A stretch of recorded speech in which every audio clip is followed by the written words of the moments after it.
Alright, today we have something that will probably fascinate you if you don't know about it. I know it was pretty fascinating to me the very first time I learned it. Every time I teach it to somebody, they're just as fascinated as I was when I learned it. We're going to install or put on some ABS binding onto our guitar body. How are we going to do that? I'm going to use that and acetone. Check it out. First thing I'm going to do is open up the ABS binding package. Make sure that this binding has been indoors, nice and warm, acclimated to the climate that you're working with before you start using it. Any sudden changes in temperature can affect it, can make it brittle. This could snap. Warm is better. If you need any of this binding for your guitar bodies or necks, go ahead and check out customshoppro.com. It's where you'll find Joe Kaiser's Customs eBay page, and this is on there.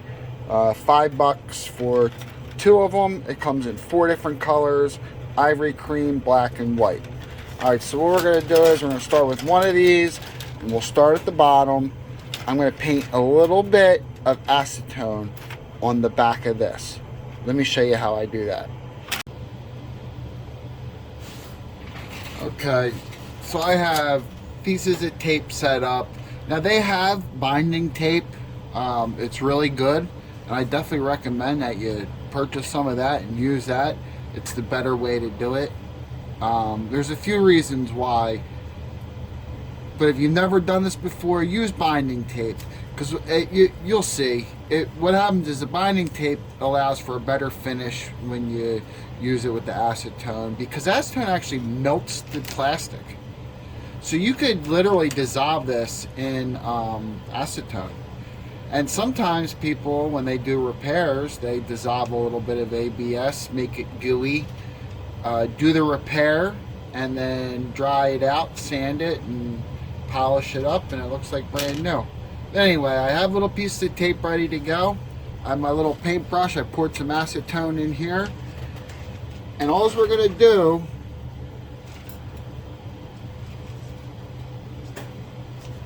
I'm going to start here at the back, right? All we're going to do is we're going to paint on the back of this with a little bit of acetone. Only in the area that I'm going to be pressing down. So right here, it's all getting acetone. Now, put it on there, press it down, piece of tape, tape it in place, go down, tape it in place, small sections at a time, small sections at a time. That's how I like to do it. You can do the whole thing at once and tape it all up, and that's how you want to do it, go ahead. Some people are really good and they can just do it all at once and come back later and wham, they're done. This is how I do it. Alright, but I'm going to sit there, I'm going to let that dry. I'm going to give it enough time. How long? Doesn't take long. I'm going to let that cure up, make sure it's stuck on there. We'll come back to it. Now it's on here. Really, really, really good. This isn't going anywhere. You would swear this was like super glued. It's I can't bend it back or I'm going to break it. This is on there, and it looks beautiful. The relief on this, so this sticks out ever so slightly. I cut into it and it leaves just a hair on the outside, which is enough to scrape this with the razor blade when you're all done to clean it and get it looking beautiful. And also on the top, it sticks over the top of this here ever so slightly, just the tiniest little ridge, and we'll get rid of that with sandpaper too when we sand the top. This way everything's nice and smooth and level. But there it is. So I'm going to go ahead and I'm going to paint more acetone on the back and wrap it up to here, and then I'll show you what we do when we come to an angle or a curve like this. One thing before we get to this big curve here, what you want to do is when you go ahead and put the acetone on the back and you do it in small increments, so like this section I just did, right? Make sure you tape up well ahead of front of it if it's got a curve to it. This way it stays pushed down against the body. And you'll better understand that when you start doing it. You'll see that, you know, ahead of time, if you lay this down while that's curing, it'll keep that in place a lot better. I decided I'm not going to do anything, that this curve's not aggressive enough. I was able to acetone all the way up to about here. This is sticking real good. I'm going to leave the tape on here just so it doesn't pop. The tape's got to be left in here too, because it's going to try to pop out this way a little bit. So usually when it gets to a curve like that, I want to heat it up and make it go along the curve so it doesn't do that. But this really just seems to take to this curve good. Here, we're going to have to heat it up. It's a very aggressive curve. We're going to have to get it bent around there. So we'll check it out when we get to that point now. So let me keep going around. Alright, here we go with the aggressive bend.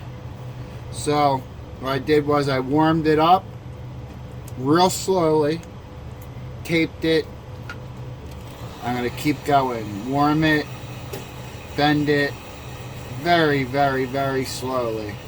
So I don't want to mess up the shape of the plastic, you know what I mean?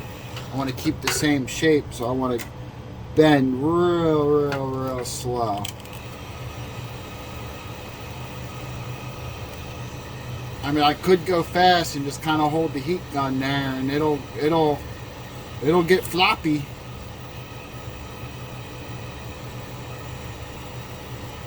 It's not really my goal though.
Okay, she's all adhered to. You can see here what I do is I razor blade it close but not all the way, and I take a piece of sandpaper, sand it down, and this way it leaves a nice finish like that. We'll do the same thing here. I'll take the tape off and then she'll be good to go. That's it. We put the binding onto the body. All done. Thank you for watching. Have a good day, have a good night, have a good whatever it is, wherever you're at. And I'll see you guys on the next video.